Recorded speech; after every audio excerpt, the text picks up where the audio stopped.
नमस्ते प्यारे बच्चों, मैं महेश राठौड़। आज हम सीखेंगे अभाज्य गुणनखंड विधि द्वारा एलसीएम और एचसीएफ ज्ञात करना। यहाँ पर देखो, पहला क्वेश्चन लिया है हमने 12, 15 और 21 का एलसीएम और एचसीएफ दोनों ज्ञात करना किस विधि द्वारा? अभाज्य गुणनखंड विधि के द्वारा। तो आइए देखते हैं हम कि अभाज्य गुणनखंड विधि द्वारा एलसीएम और एचसीएफ कैसे निकालेंगे। तो यहाँ पर देखो, क्या करेंगे हम, पहले इनके अभाज्य गुणनखंड कर लेंगे। तो 12 के अभाज्य गुणनखंड क्या होंगे वो हम लिखेंगे। तो अभाज्य गुणनखंड करने के लिए हम यहाँ पर इस प्रकार से करेंगे। तो इस 12 में हम क्या करेंगे, अभाज्य संख्या से भाग देते जाएंगे और इसके गुणनखंड निकाल लेंगे। तो देखो, 12 में सबसे छोटी अभाज्य संख्या का किसका भाग जाएगा? 2 का भाग जाएगा। तो यहाँ 2 से देंगे, तो 2 6 12। फिर 6 में 2 का भाग चले जाएगा, 2 तिया 6। फिर 3 का भाग देंगे, 3 एकम 3। जब तक भाग देना है जब तक 1 ना आ जाए। तो ये क्या आ गए? 12 के गुणनखंड आ गए। तो हम यहाँ पर लिख लेंगे 12 के अभाज्य गुणनखंड क्या है?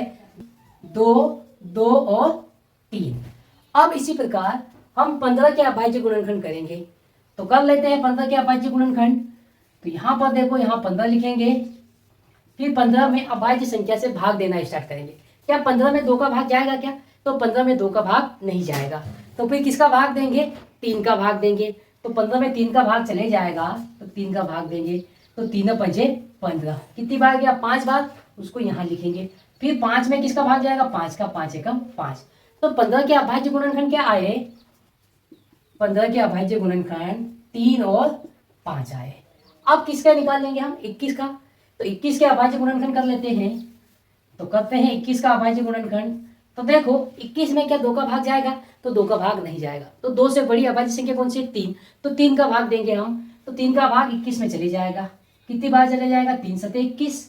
फिर 7 में देखो किसका भाग जाएगा? 7 का ही भाग जाएगा। तो 7 में हम 7 का भाग दे देंगे। तो 7 एकम 7। तो देखो, 21 के अभाज्य गुणनखंड क्या आए? 3 गुणित 7। क्या आए? 3 और 7। तो यहाँ पर लिख लेंगे 21 के अभाज्य गुणनखंड 3 और 7। अब हमको क्या निकालना है? एलसीएम और एचसीएफ। तो यहाँ पर देखो, एचसीएफ निकालेंगे। तो यहाँ पर हमको ये देखना है कि इन तीनों के जो हमने अभाज्य गुणनखंड किए हैं वो तीनों में कौन सा कॉमन है। तो यहाँ पर देखो, 2 यहाँ है तो बाकी जगह 2 नहीं है, और 3 यहाँ भी है, 3 यहाँ भी है, 3 यहाँ भी है। मतलब कि 3 ही ऐसा अभाज्य गुणनखंड है जो तीनों में कॉमन अभाज्य गुणनखंड है। तो तीनों में कॉमन 3 है, तो ये 3 ही क्या हो जाएगा? हमारा एचसीएफ हो जाएगा। अब देखते हैं एलसीएम कैसे निकालेंगे।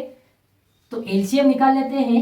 अब यहाँ पर देखो, इस एचसीएफ को तो लिखना ही लिखना है कि तीनों में 3 कॉमन है, तो उसको एक बार लिख लेंगे। अब जो जो है गुणनखंड, उस सारे गुणनखंडों को लिखना है। तो यहाँ पर देखो क्या है? 2 गुणित 2। फिर यहाँ पर 3 को तो हम लिख लिया, जो कॉमन था उसको पहले लिख लिया। फिर यहाँ पर देखो 3 को भी लिख लिया।